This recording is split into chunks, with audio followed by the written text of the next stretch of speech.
escalating all at Shut once. up, I'm just saying, like, but I'm it's just writing these crazy. I down mean, right now. At the moment, the way I personally see coaching in Call of Duty is you're never really going to make a team worse unless you're like super demanding on certain things and you're not too familiar with the game. So I feel like it's just you always bring a good perspective from like from a sixth person now, you know what I mean? And obviously if you're super knowledgeable about the game, you could always bring the most out of your players and it just helps overall. And I feel like that's something that Call of Duty's kind of been lacking for years. Obviously, Mr. X, you were a coach for a long time, and I feel like it actually really helps get the players better, like at a faster rate compared to not having a coach on the team. Yeah, I would say it does. I think it's important to kind of understand your role and impact as a coach, like you were talking about. I think you need to be like more of an additive piece as like, okay, I'm going to be a sixth voice in the room.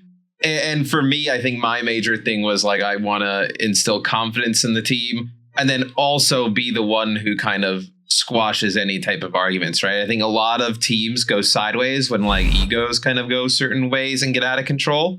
So I think a lot of the job of the coach, although obviously a lot of it's involved in game, it's a lot of just kind of managing those personalities and making sure they can remain friends and remain on the same page out of game. You're basically an arbitrator in that sense. Yeah, essentially. Yeah, you're really there to ensure that things are the preparation for tournaments is happening in the best way possible, to where the players are actually making the best of their time, are understanding the things that they should be understanding in the best way possible. Since you have access to, like for this year, we have access to the CODcaster while we practice for the most part, so we can see things that obviously they don't. So we can ensure that they're doing things properly based on what we see and what their positioning on the map is creating, things that we didn't necessarily have in the past. But yeah, since we don't really have the voice in game, kind of like when Matt coached back in the day, you were like, that was nice. Yeah, you were basically talking to them while they played, which if we don't see that again, then basically the coach's main job is to make sure the team is prepared going into these events. Yeah.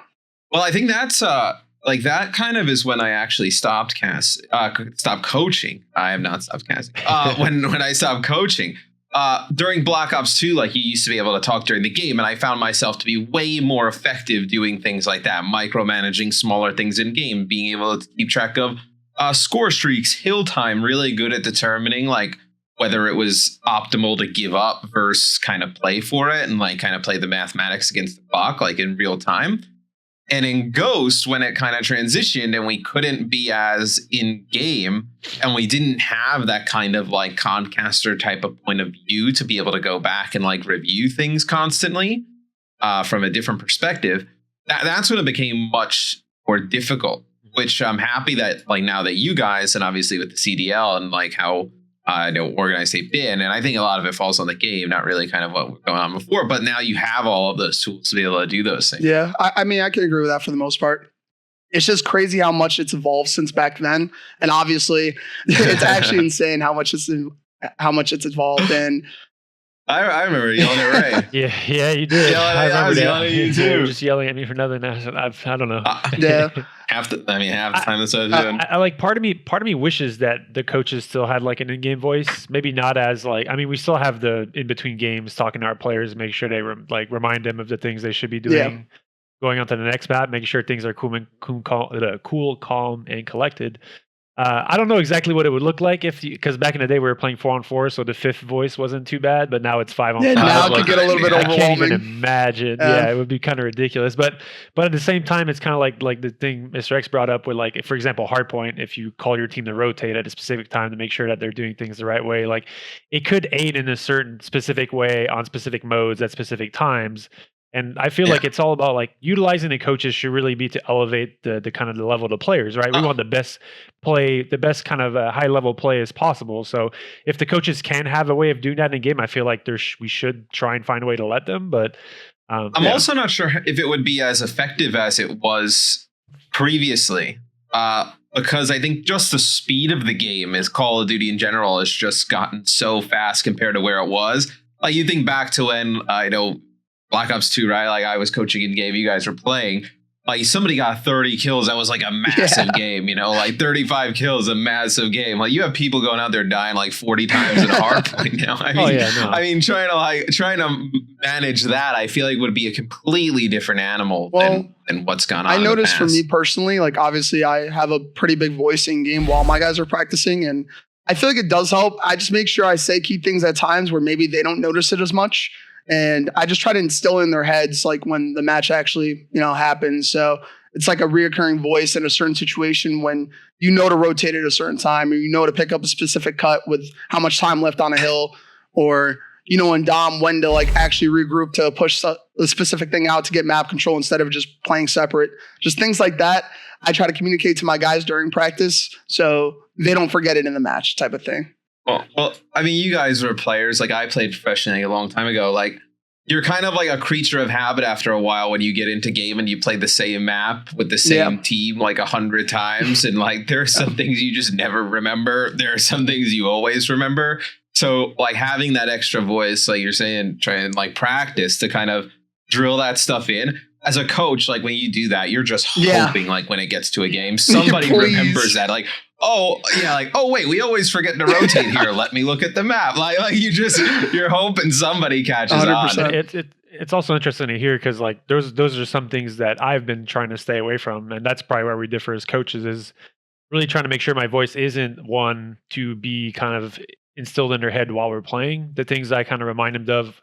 The things I'm saying are basically before and after the game to make sure that the players aren't getting used to hearing that extra voice. Yeah. But that when they go in game, it's really on them to make sure and remind themselves to do that. And I mean, every coach is going to have a different perspective on how to do things as best as possible. And then I feel like your way could work easily as much as my way. And that's kind of the fun part of what we do. Yeah. And seeing our players kind of perform. I have a question for you guys that at least interests me. How has like scouting opposing teams changed over time, you think? I mean, you want to go first, Ray? No, go for it. So for me personally, obviously in Respawn, it's kind of hard to really scout other than like, break-offs of the opposing team or, regardless of like, I personally try to just find certain tendencies that the other team has and like Respawn specifically that will make it a lot easier for my team to play the map without thinking as much. So going into the match, I'm like, listen, we're playing Dallas. They like to push this side of the map more specific, like, more frequently than this side, or like they had to play these type of spots or rotation for a certain hill. It's things that I notice more reoccurring so that I know when players go into a tournament match, they're going to kind of keep into their comfort zone in a sense. They're not going to try to really switch up what they do entirely, or else they're just going to be playing too uncomfortable. And for S&D, obviously I think S&D's kind of always been the same, where the opposing team's base strats, it works for them, it doesn't. So you kind of know what to expect going into a certain map, especially if you like, say if we're in the middle of a tournament and you already watched them play that map, it's kind of like, okay, their bread and butters, what they're going to do on the map. So I feel like it's been a lot easier, especially with Codcaster, to really break down what the other team's going to do before the match. On my end, for respawns, I don't specifically think that scouting is that useful. Like beyond the start of the map, where you see how they break off and see what they typically try and go for, which can help your team kind of win the break. But I've always been kind of adamant, even when I competed, that there's a quote unquote best way to play the game, and strategically, the best way to play the game is going to give you the best chance to win. I agree. It gets to a point later in the year where like most people understand how to play the best way, so then it becomes about countering that best way to play. But yeah, it's mostly search, really kind of where, in my opinion, the scouting and the strengths of like really making sure that what your opponent's main strategies are and how they handle it. And then it's kind of crazy because then it's a war of like bluffs, because most teams know that all the coaches are doing their job. And I mean, everyone's kind of paid to do it now. So they know that the team's going to be prepared to kind of go against what they think. So it's like their job to kind of try and predict and mix it up and see what you can kind of go against what they think you're going to do. And then it's just kind of a big chess game, which is kind of crazy. And it's super cool of its own. And it's things that you don't really see as a viewer. I don't know exactly how we could really do about showing that to the viewers. Not that we really want to, because we want to have our own secret. They should add another cam to you guys of you just kind of talking, doing X's and O's and like showing on the screen, like, they go here. They go. I'd watch it. Yeah. X's and O's, that's where they go. But it's interesting because like there's so much of it that can be useful and some of it that can be detriment. And I feel like that's kind of like the hardest thing as a coach is probably to like try and really communicate the right pieces to the players. Because there's a lot of times where, like, especially early when I started coaching, that I felt like I said things before a game, and I kind of look back on them like maybe it wasn't the best idea to say that, because then one player might take that and overreact to certain things you said. Yeah, and then that kind of hurts them in their own way. So it's really kind of trying to find the right way to communicate things to where the players will take it in the right way and then actually help them instead of possibly. I mean, sometimes I would let our players just kind of go at each other and get frustrated, because I felt like there was sometimes where you have to step in and like solve those problems, but then it's a team at the end of the day, right? Like you're just the additive piece. Like they need to figure out their own business between themselves. Like, and I always felt like trying to get people to see the other person's side always helped in those types of situations. 100%. And like the one thing that I will say that a lot of people may think of certain coaches is like the coaches will rarely tell the players how it is. Like my job I feel like my main job as a coach is to really drive discussion and really make sure that the players are the ones hashing things out on their own. Because I can sit here and tell them to do this, and that all day, but if they don't really, if not all five players are listening to that specifically or really taking it seriously or actually putting it in game, it's not going to be a hive mindset. It's going to actually confuse the players. Yeah, it's actually going to confuse the players and create kind of negative outcomes to what really where I'm trying to say. So like most of the time it's more like questioning what they're doing and making sure that it drives a discussion and the players are hashing it out. And sometimes it does get kind of rough, I'd say, and it's not communicated in the best way between each other. But yeah, as long as they're able to take it, and it's like one of the things that each team has a different dynamic. I would say that our dynamic is great between the younger guys and the older guys, because we have like 2 vets and 3, well, I guess Kyler's in the middle, and then 2 young guys. Like the vets have been really kind of sometimes hard to kind of deal with as far as like how they're communicating, but the young guys are always taking it in the best way possible and are always kind of trying to flourish and use the information you're giving them, all to sometimes maybe annoying, in a way that can actually produce better results and get them to be better players. So I mean, that's really cool. Those older guys on your team, they can be pretty feisty at times. I may know a thing or two about that. Like I think though, like at least from what I wanted when I was a coach is like just to see like I didn't care when they yelled at each other per se, because at least I knew they cared. Like that, I knew it was. I think you can always kind of spin that type of thing like into a position of like, look, like they're not taking it against you personally, like what you're messing up in game or whether you're not messing it up, like difference and just type of. It's a difference in personality where you need to kind of get them to. It's hard as well because like. It's not something that like when people don't agree during game and people argue, it's not something that people want to go sit around and talk about like after. 100%. I feel like there's a certain amount of it though. Like I've been here for like 4 or 5 or 4 months now, or maybe less. I don't know, 3 months. And there's been discussions that I've had with players, and even on my playing days where I was kind of like coaching my teammates to try and do things that a way I felt like was the best way to do it. There's always a certain point where you reach that if you're saying something too much or too aggressively, that it's actually going to shut down the players for like the remainder of the practice. And that's kind of the fine line that's the hardest to find. And that's one thing that I'm still working at, to try and find ways to kind of like almost not shut down an argument or a discussion, but really kind of like trying to drive it into a more positive ending. Just doing so really constructive, players don't just shut out. Like giving really good constructive criticism, I think is like the most important part of being a coach. You don't want to be like super vague about the things you talk about or like how to improve the team, or else people might take it the wrong way or people might take it too personal. Like if you tell people exactly what they need to do in a given situation, be super specific, I feel like it's the easiest way to like really communicate it. You know what I mean? Right. And at that point, it's almost our job to make like the point I was trying to make is more like our job to really kind of, if the players are arguing at each other and they're not getting constructive anymore and they're kind of pointing each other out where it makes a player feel bad, it's like our job to try and rectify that. Bring it back to like, that's really where I was trying to go with it. But no, 100%. You should never piss off the players, Troy. If you're pissing off your players, you shouldn't do that. I mean, it happens. I think you got to pick your moment. It depends on the situation.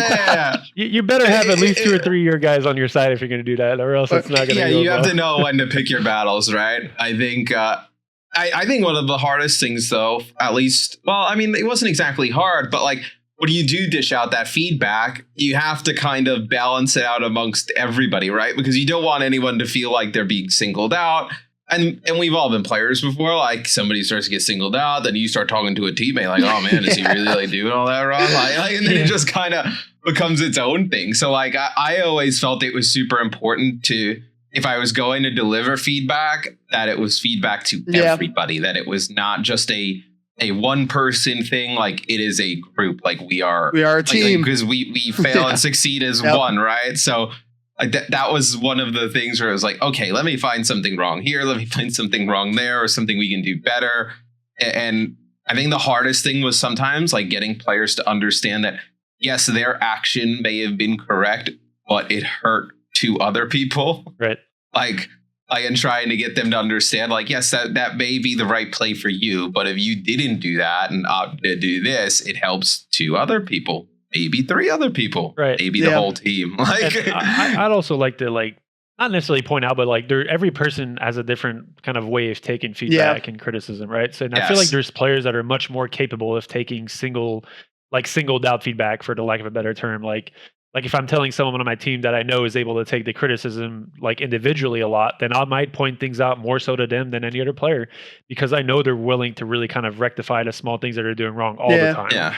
And that's really for a coach to figure out with their players. Like obviously every player has a different level of intake and whatever, I guess, ego they can kind of brush aside to really kind of take things for better. But yes, I would agree with you that most things you should say are team driven. And also, I mean, that's the goal, right? You're trying to make their team as best as possible so they can compete at the highest level. It's just knowing your players, right? 100%. Like, I mean, me and Krim used to watch like tons of just gameplay, and like you get to the point where you're just kind of critiquing everything. It's like, well, let's take a step back. Like we're doing really well, like trying to set perspective. Like, and then there were players like Teep where like I almost would feel bad giving Teep criticism. So like, you're just the nicest person on the planet. And then even when like I would tell him something wrong, I'm like, well, was it really that wrong? Or do we just want to try and get him to do something a little bit different? Just because it might help the team. It might help the team. Like, so it's so dependent on how your team is kind of constructed. And then you do all that work and you get to a point, and then they want to bring in a new player, and then you start all the way back at square one. And you're like, oh my. That's basically what happened to me last year when I was coaching E6, like for like the first time coaching, obviously.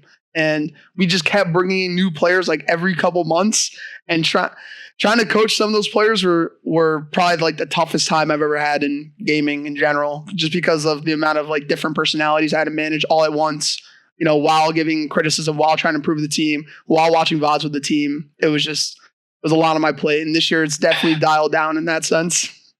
Yeah, the contracts and the way the league and the perception of everything is definitely going to help. 30 years. And I think players like players understand, especially with like how certain roster changes have happened this year. I think players are now starting to understand that like their work ethic and how they handle themselves on a day-to-day basis is extremely important. And like you see a lot, like there's been a few new players that have come out this year and have done awesome. And there's a few new players come out this year and haven't really kind of flourished. And you hear about things of why they didn't succeed. And it's really, most of the time it's because they just, not because they didn't have it, but because they weren't really willing to kind of put that extra step towards getting better as themselves and as a team. And that's going to be it's a completely different game now. It's a completely different ball game now, right? I mean, you guys have way more resources, like as coaches and as just teams with facilities and whatnot, that like I think it just kind of extends to the coaches and the players that like the entire thing needs to level up, right? Like it needs to be taken not like way more seriously, because everybody who had been taking it serious for a while. More professionally. This is just a different type of level. More professionally. Yeah, especially the young guys coming up. Like, you got to mold them fast. I mean, it's not. I feel like they should. That's where I think the difference in my thought process is like, if a player is going to want to play at a pro level, like sure, you're going to do some amount of molding, but they need to have a general understanding of what they need to accomplish on a kind of, I guess, emotional front when they come in. Like they need to be willing to work. They need to be willing to put in the time, and they need to be willing to listen to their teammates and really kind of get up to speed on what needs to happen on their own gameplay to really match up to what's going on the pro level. Because if there's anything I've seen of our team, Scrim and AM teams, like there is a large difference in how the amateur scene is playing this year and the professional scene is playing this year. In your perspective, and most of that why is because it's just like it's the same thing why North America was ahead of Europe for the longest time, is because Europeans play against Europeans and pros play against pros for the most part. I'm not saying like your team scrims a lot of AM teams, but like for the most part, AMs are scrimming AMs and pros are scrimming pros.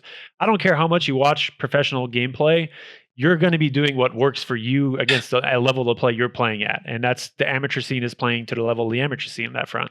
And it's hard to really kind of practice things and do things to better yourself when your opponent isn't really doing the same things you're trying to accomplish, right? Like some things that we do at the pro level may be countered by what the amateurs do, or vice versa. We play the game to be more consistent and really make sure we give ourselves a chance to win every kind of hard point the best way, but they might just kind of YOLO and just play scraps every single hill. And then at a pro level, you can't do that, because if you play scraps at every hill and then shot, or whoever gets a 3-piece, like I would say Shotzi on my team gets a 3-piece, like that happens. We scrimmed an Amp team, like I think it was 2 weeks ago, and like they kept pushing scraps, and then Ant was on the hill and got like literally 20 kills in the game from scraps because he was alone just killing 3 guys pushing nonstop. It's like we don't learn from that, and they're maybe learning, they're making a little better, but that what they're doing might work at the amateur scene. So that's kind of like the difference I'm kind of dictating, as like when amateurs are used to that level of play and go into a professional team, like they need to start quickly understanding that kind of what they do at the previous level doesn't work or doesn't work as well anymore, and they need to get up to speed. That was like a big reason why I kind of said last year, there's just a lot of players that we were literally picking up from the amateur scene that I kept having to like, assist in molding. I'm not saying like completely like mold them myself. Like, I just have a guy that can shoot straight, like obviously they're trying to improve and get better for the team. But at the same time, they don't know everything about the game. So you got to try to ease them into it and teach them as much as you can to get them as improved as possible, as fast as possible, heading into like a tournament.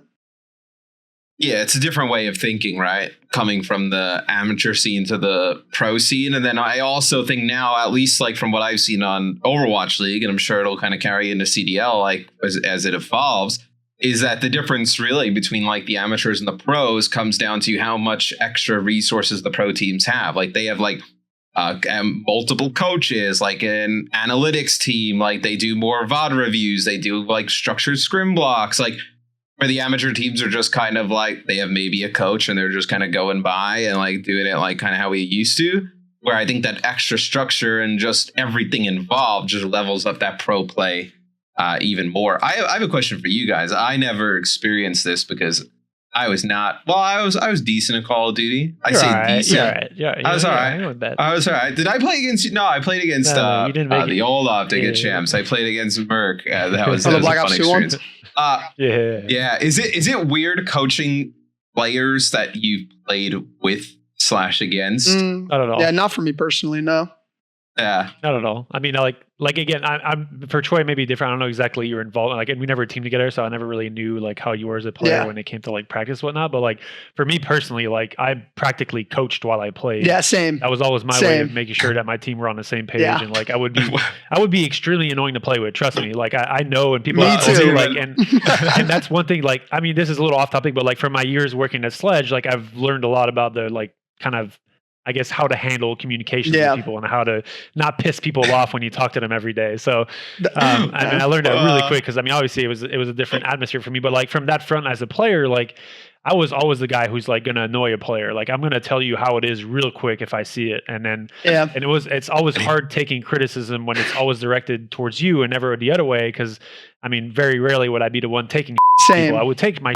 But like I would be given a lot more than so on and so forth. So I was personally go ahead.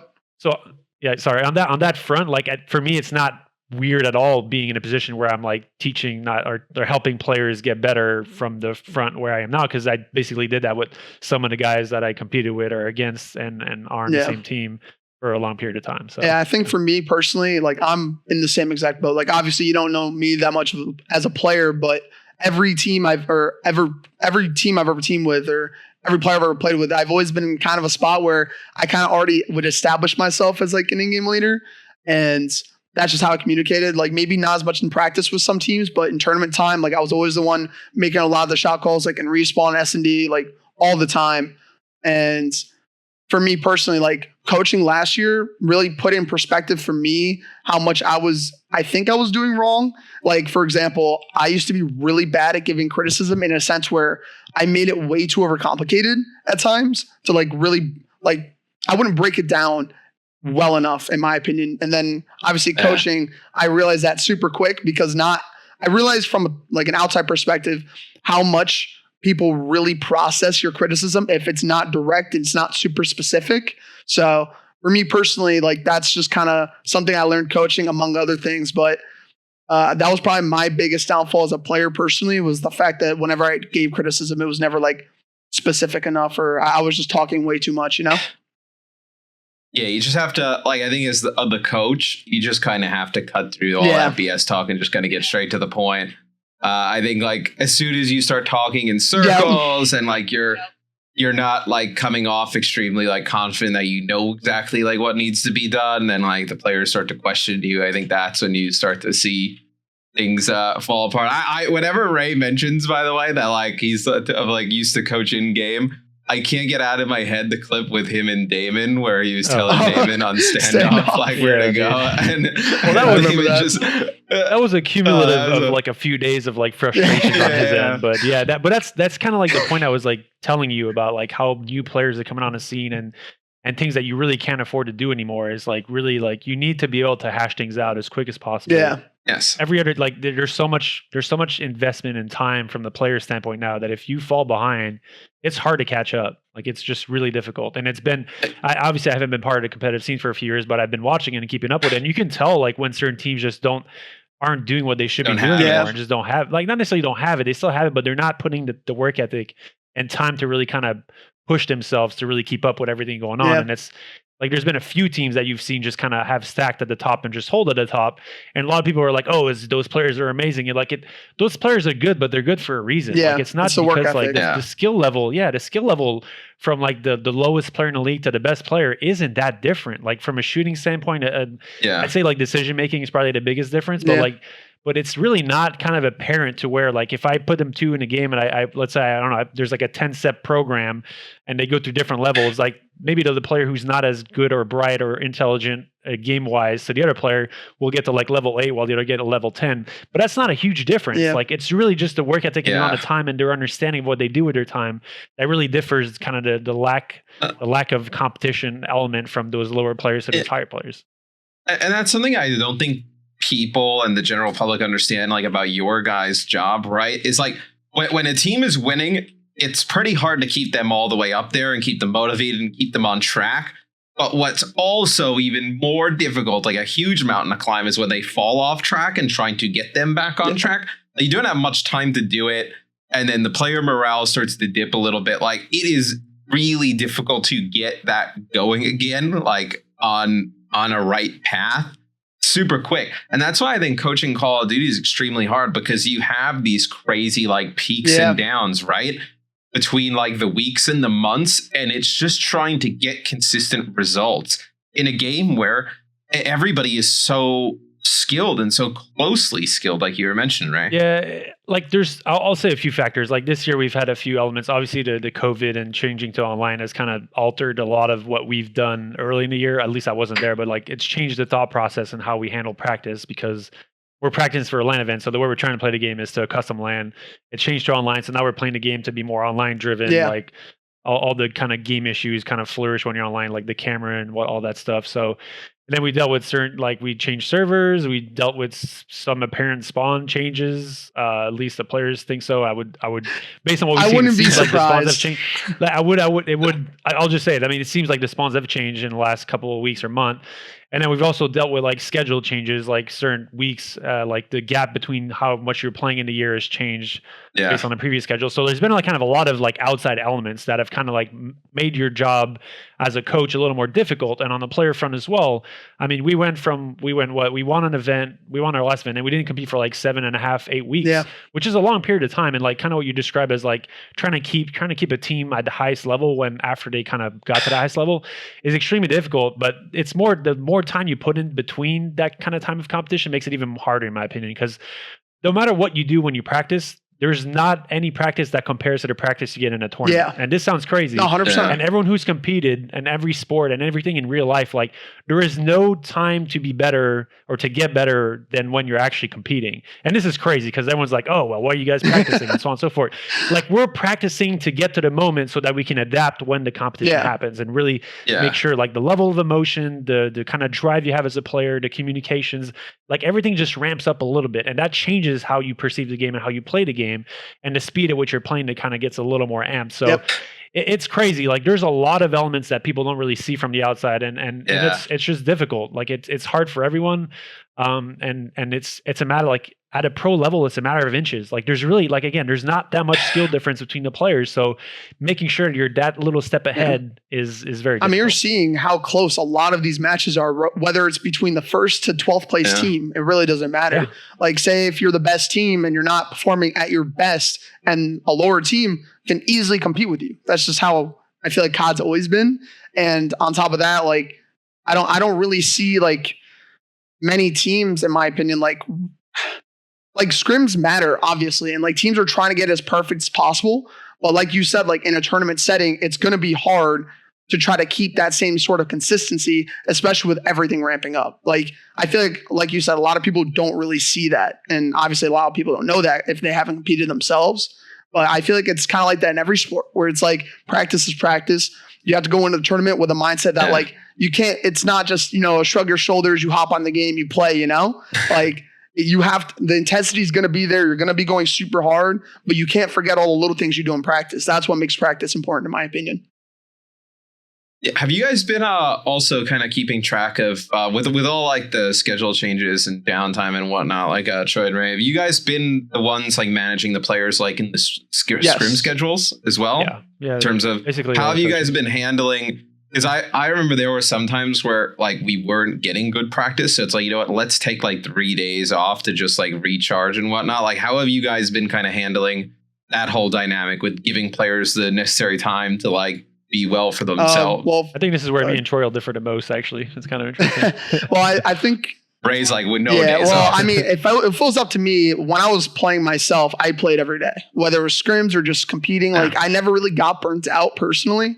But it really just depends how much you think your players can, put on themselves to practice every single day, and how much they want to play and what teams they want to play, and like how they feel like they'll find their most improvement and success as a team in practice. So I feel like, well, for my guys in particular, like we probably try to scrim like 5-6 times a week at least. And usually we have like at least 2 blocks. Obviously some weeks we have a lot of content we got to do, or certain things that are going to make it harder to practice that week.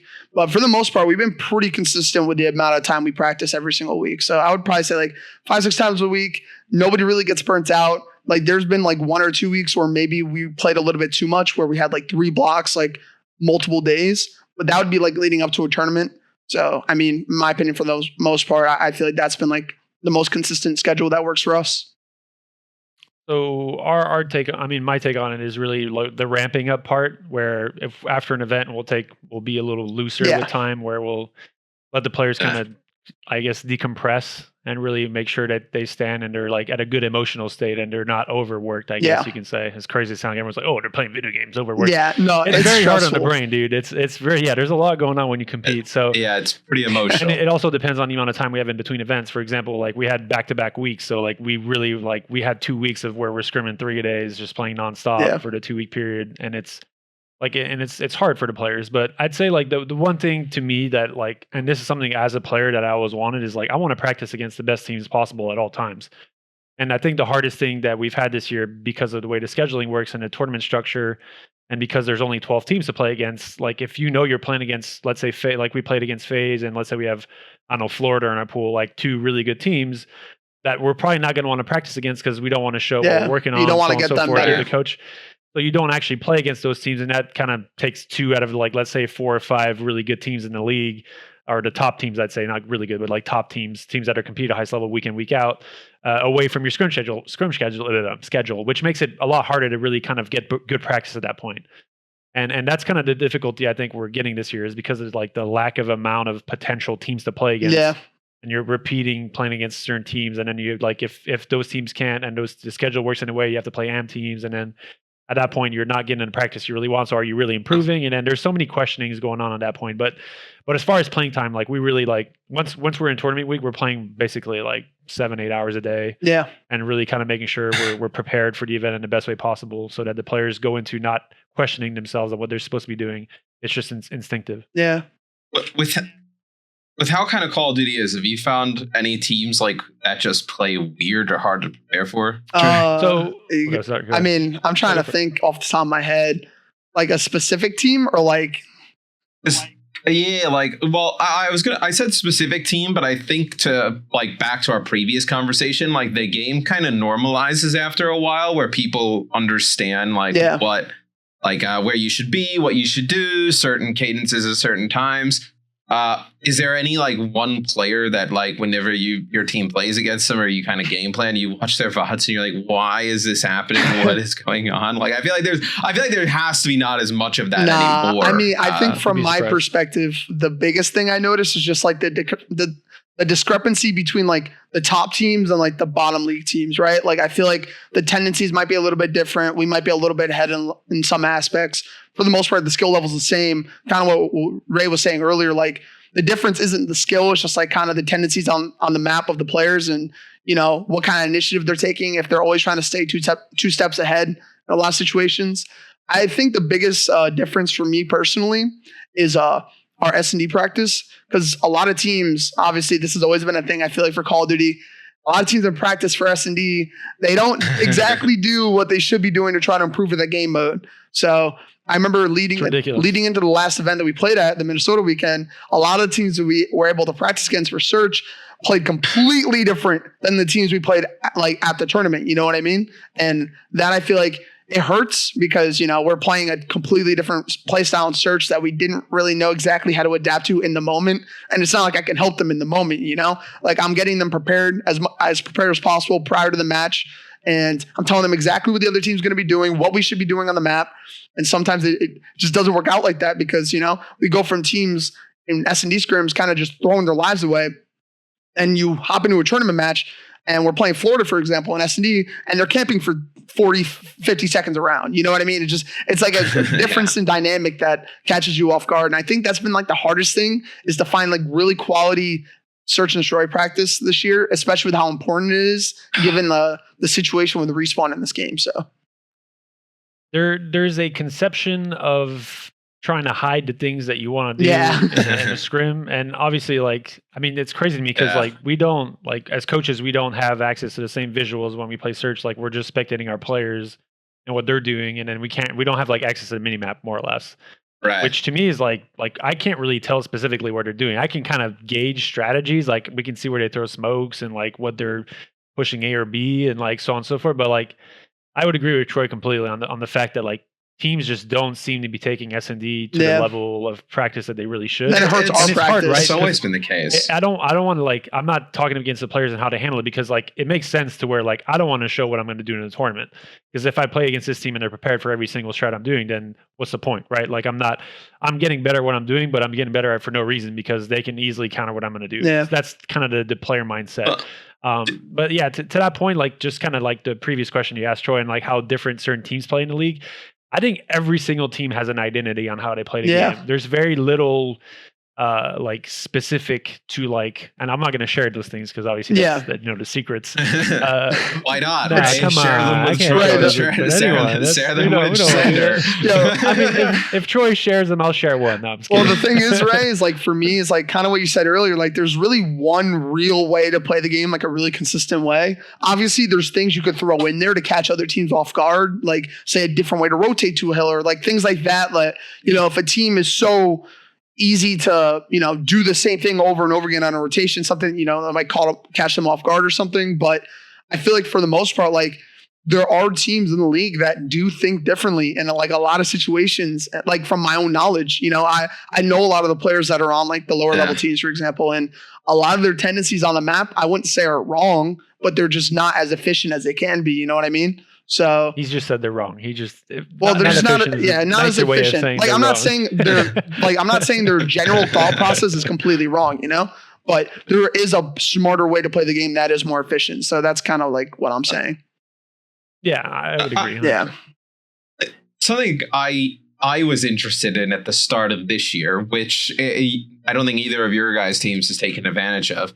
But like having a deeper roster to potentially like have better search scrims between yourselves and then maybe like have some kind of, I don't want to say like an academy team, but like Toronto has like a pretty deep roster. They have 10 players. I believe 10 players, right? So they can do inter squad scrimmages if they wanted to. Has that ever been something that crossed your guys' mind? Let me take this one, Troy. You got it.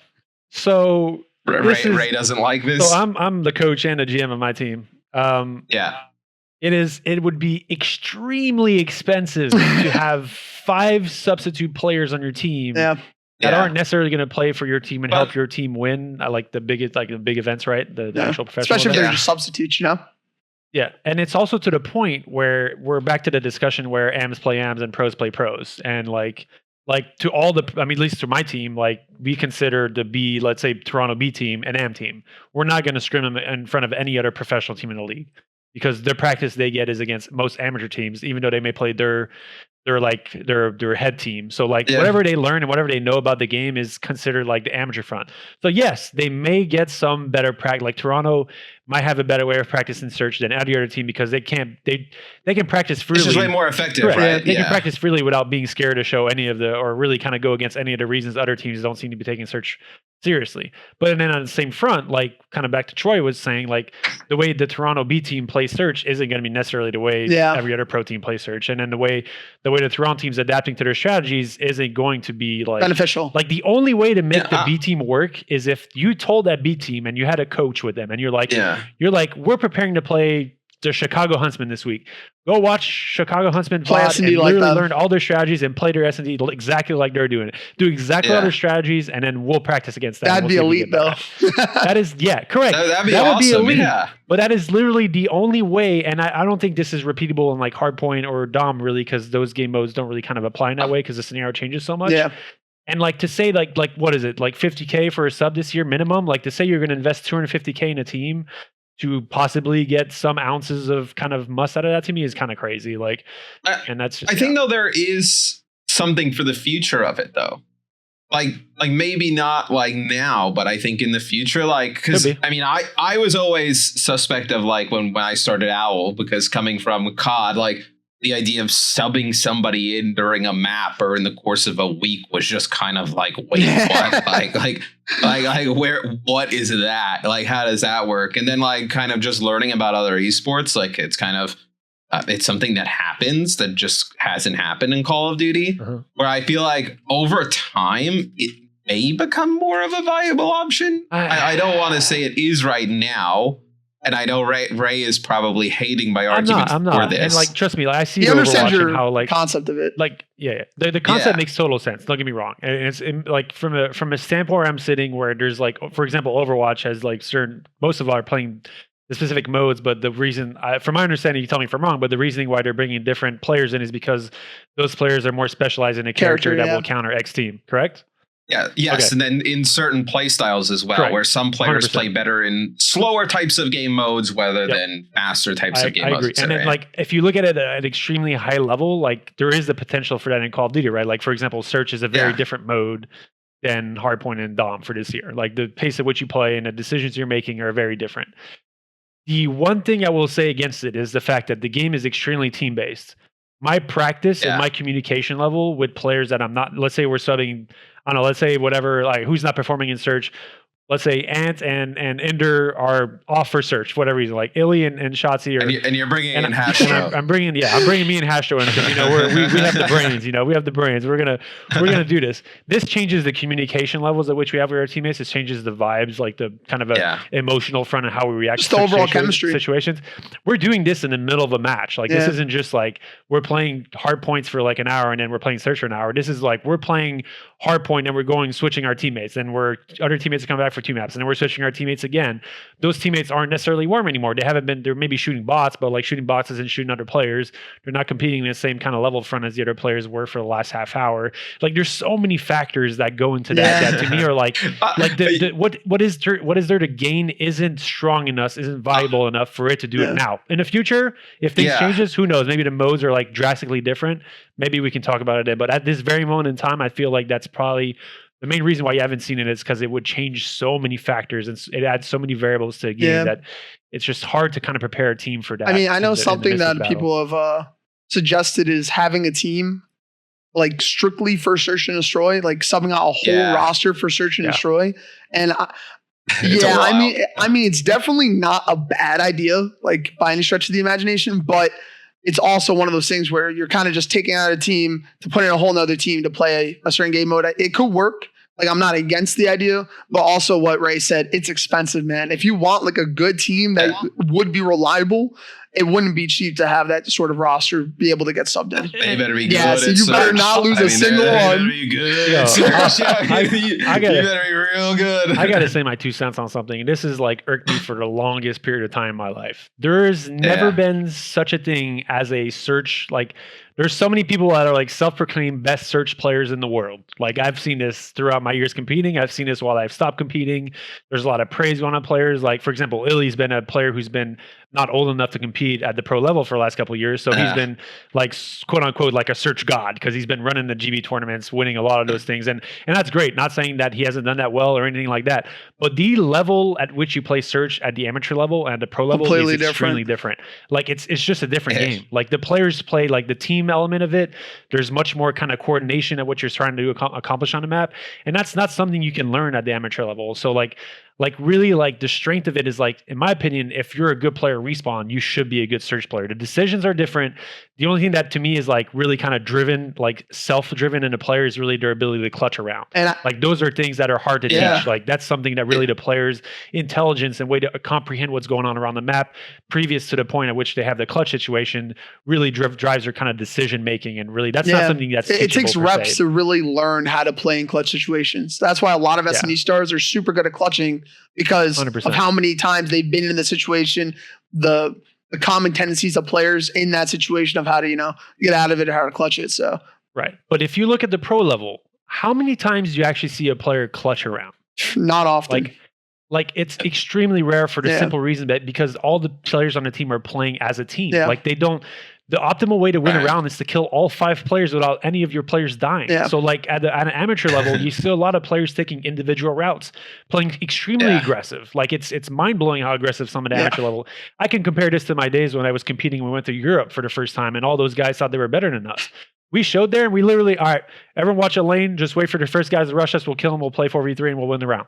Like, that was our strategy, because these guys thought they're maniacs. That everyone pushing out, everyone thinks pushing an individual route to get a kill is going to win them the round, when in reality, if I'm staying back and my teammate's able to trade a kill with me, or even have a 2v1 on a guy playing an individual route, we'll kill him. From that point on, we just have to play trades and we'll win the round. So it's just like the level of playing and understanding of what you have to accomplish is different at the amateur level than it is at a pro level. And the main reason to that, in my opinion, is just because like there's not as much at stake when you play at amateur level. And then those guys just like want to prove themselves out to be good players. Statistics matter more. Yeah. And they go for those kind of high level plays to really get 2 or 3 kills in a round. While in my opinion, like the best way to run around as a professional team is to get 1 kill each. If every player gets on the team gets 1 kill and backs up, then you're good. Like you win the round, nobody died, great. Yep. Like we don't need to play mad aggressive. If you get 1 kill. Don't give all your strats away all at once. But I'm just saying, like, but I'm just writing these down right now. There's so much more to it. Everybody get a kill back up. There's so much more to it, but it's crazy. And that's kind of the main thing to me that like people just like have to grasp. And this is kind of a note to like the amateurs out there. Like, this is the question I get the most. I've always got the most as a player and I get the most as a coach, is like, what's the best way to play, like to get to the pro level? And like the best way to get to the pro level is to understand what makes players at a level play the way they play. Like the shooting differences in players, especially in a game like Call of Duty, isn't that high. Like granted, some players are quick and have really good reaction time, are able to shoot and snap a little better. But if your decision making is great and better than a player who can shoot a little better than you can get away with a lot more than they can. And that to me is like that's the difference between like a decent amateur player and an amateur player that has a chance to make it to the pro level. Yeah. You guys make me miss coaching.